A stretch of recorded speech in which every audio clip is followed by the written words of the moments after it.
Hey friends, this is another one that is super easy, but it's definitely a little more mature in like who might find this interesting art. So anyone could make this. This would be a great Mother's or Father's Day gift. Or if you just kind of feel like playing around with some crayons. I definitely think crayons are best for this. You could use colored pencil, but I'm gonna use good old crayons, or actually oil pastels would be awesome. So I just took my paper and I broke it up into three different boxes. I actually made them three separate ones so I could potentially mount this whole thing, but you could just draw the two lines and then two lines to break it up. Does that make sense? Like you could just draw like that and like that.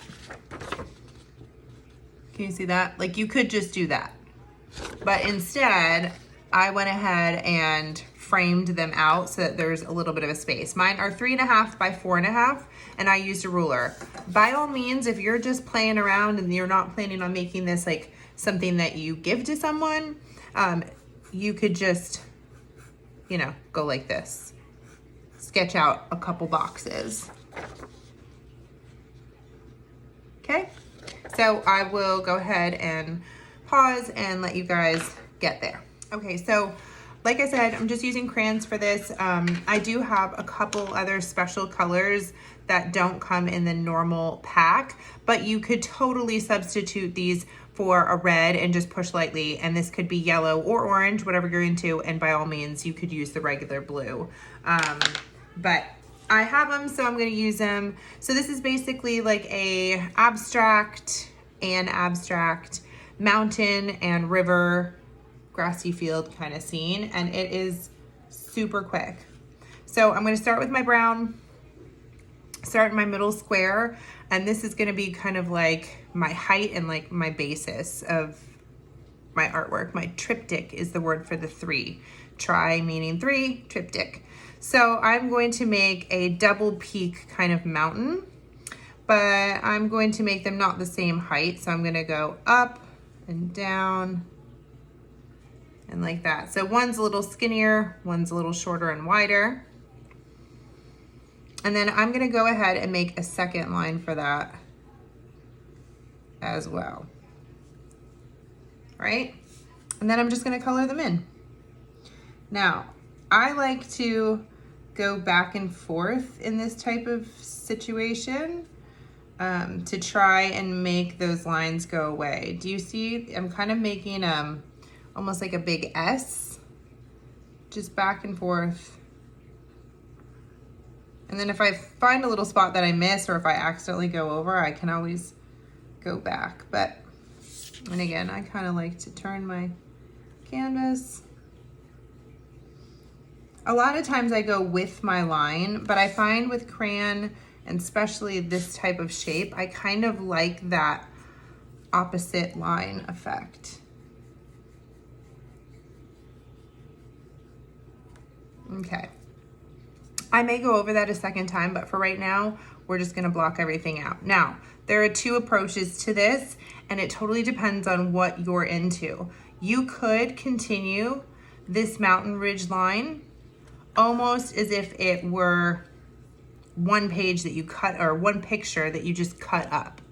I kind of like having it be its own thing, but also the same place, almost like if you took three different pictures of the same location, as opposed to it being one picture broken up into three. I hope that makes some sense. So if you want to make yours continue, by all means, you would just continue this line down like that, and that one like that. But I'm going to make it a little different, and I'm going to start maybe over in here and make a little kind of hilly ridge. And now I have the choice. I can either make my line under it, or I can make it over it. I kind of like that big space, so I'm going to start over it. So it's almost gonna mimic, I didn't really plan that. It's gonna start almost where this one ends. Same thing we did before. Same thing, color it in.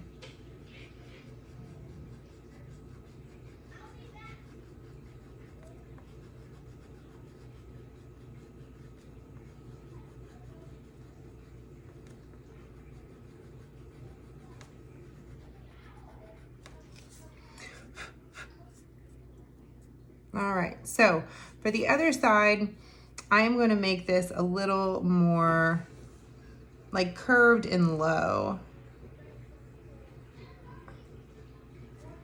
And it kind of stops right in the middle, and I'm going to bring this one down. Color it in.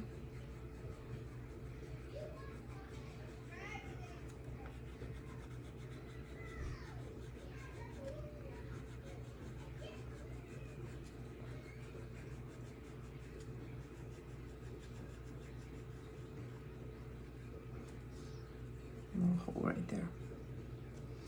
Okay, so like I said, I'm probably going to go over this a second time, but I'm going to go ahead and move on to my blue. Again, if you want to use the regular blue, you totally can. I just kind of like the lighter blue, so if you got it, use it. I am going to put so again, if you were making this one picture broken into 3, you would want to continue your blue line that we're making on the same side of the mountain. But since I am not too concerned with that, I'm going to put the river, if you will. We already had the mountain on the top over here. So this is basically just 2 lines that I made kind of touch each other. They're right next to each other. So that's about the thickness. And then on this one, I am going to make it underneath. So let's pretend this is a lower mountain ridge and we're sitting up high so we can actually see the river is over there. And somewhere in here, it cuts in. And now it's going to follow the mountain ridge. Again, I'm just gonna go over that whole thing a second time, not right on top, but right next to it. And again, doesn't have to be perfect, but I do want to keep it pretty thin, narrow. See, we have a nice chunky mountain line, nice skinny river line. And I'm only going to do it in those 2. I am going to pretend that maybe it stops in a little swimming hole or something like that, but it's not going to continue on to this last piece of our triptych. Okay, so next I'm going to take some sort of yellow or orange. I'm going to choose yellow orange, and I'm going to make a big old half circle as my sun. I am not going to center it. I'm going to make it just a little bit closer to the inside corner. So I'm going to make an upside down U and a straight line, right?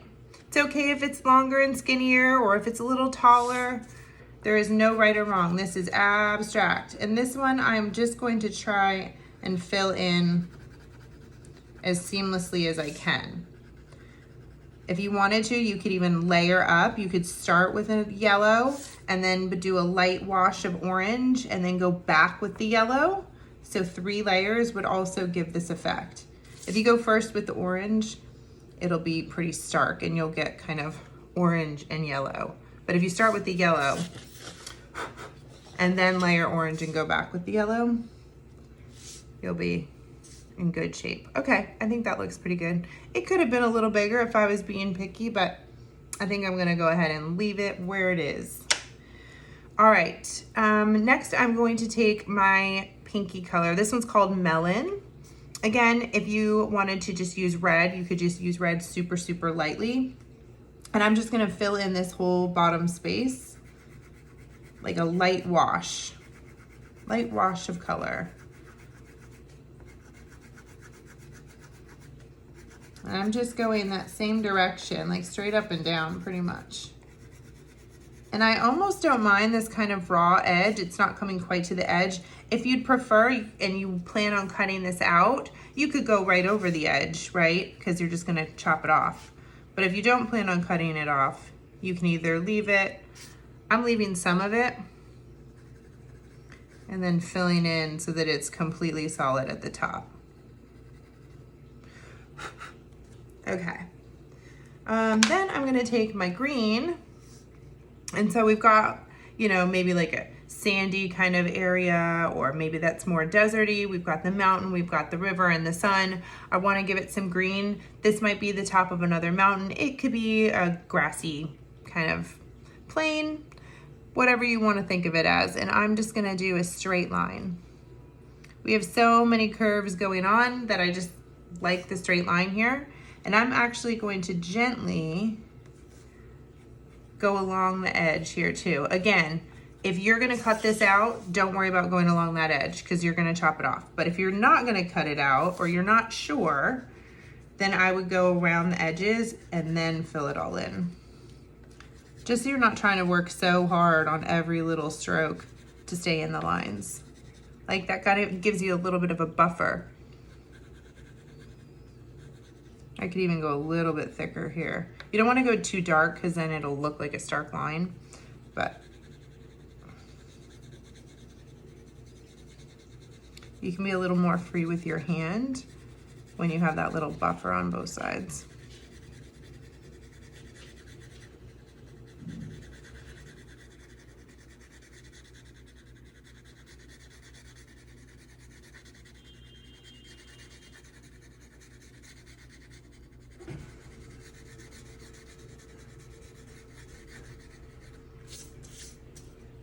All right, so last but not least, I'm gonna take my black, or you could take a gray, or you could go back in with the brown, whatever.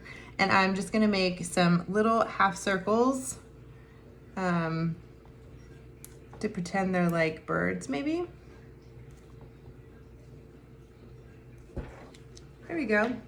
I like an odd number, but actually when I was doodling this the first time, I did do only 4, so it's up to you on that. I might even go back in with my brown over top it. It looked a little stark. Okay, and there you have it. So you could totally stop there. That would be perfectly fine. If you want to keep watching, we'll add just like a little more dimension and kind of just take it just a little further. All right, so if you want to, I mean, this really isn't that difficult. It's just going over and taking the time to really not just go over everything hard, because you want to pick and choose to give some dimension. Again, if everything is the same, your eye doesn't really know where to go. So this one I'm doing kind of sketchy, right?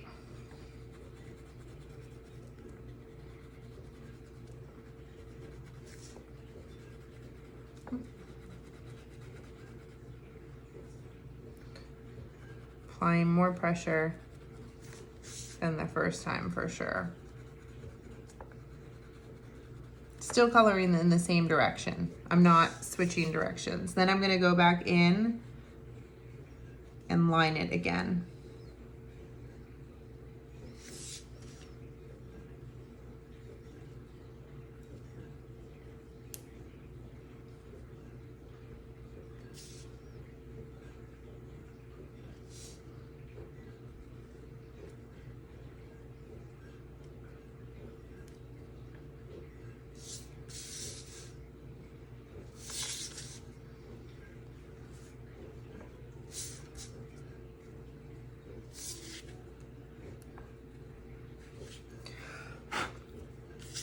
Okay.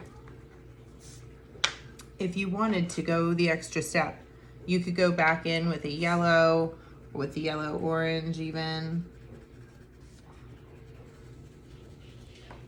and even smooth out some of that.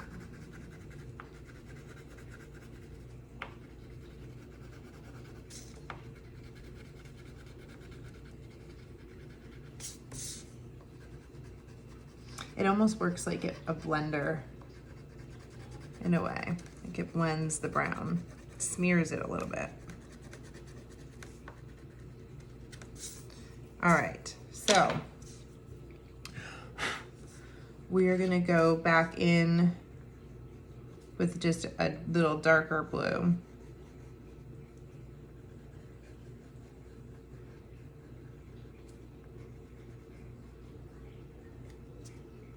And then go back in one more time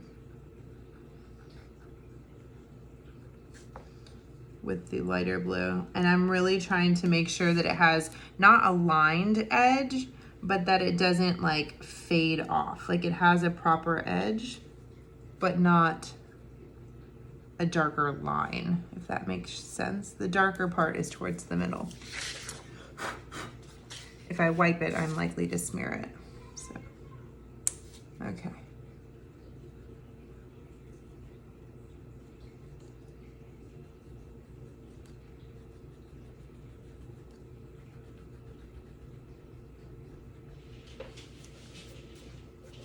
Very gentle, very gentle. Okay.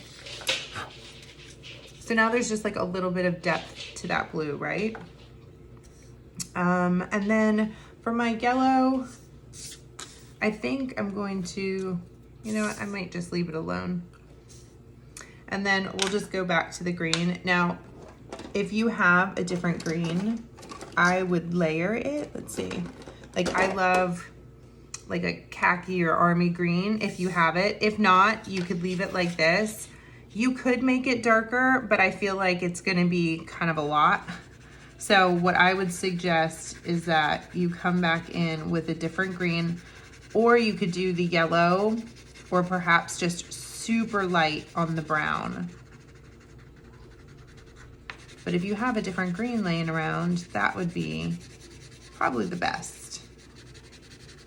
Oop, smearing it just a little bit. You gotta be careful around your birds that you don't smear them too much.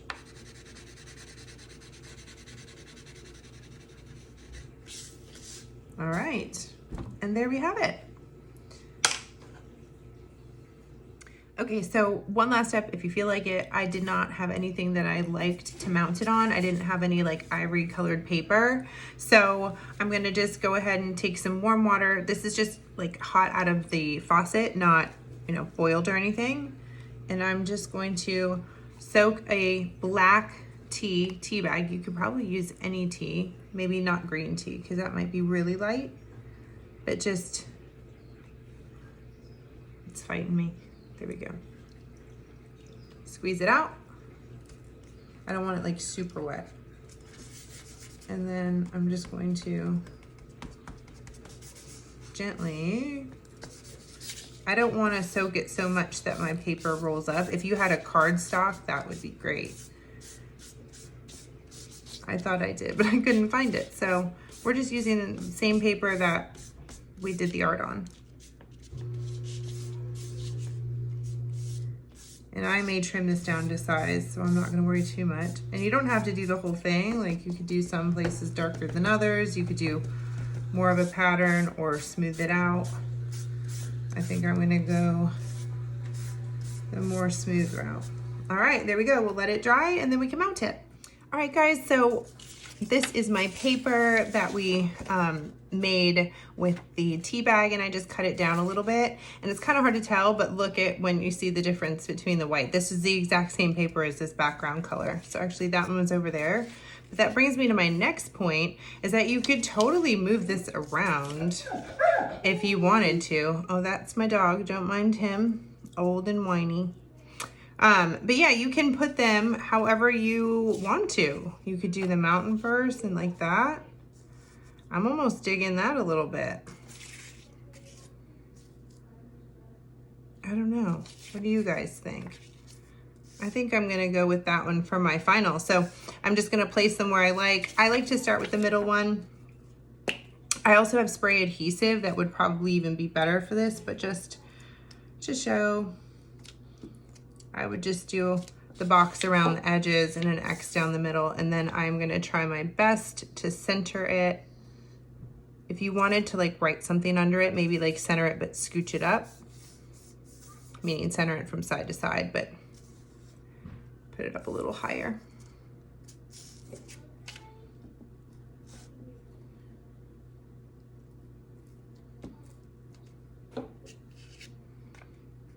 And then I'll try and space it.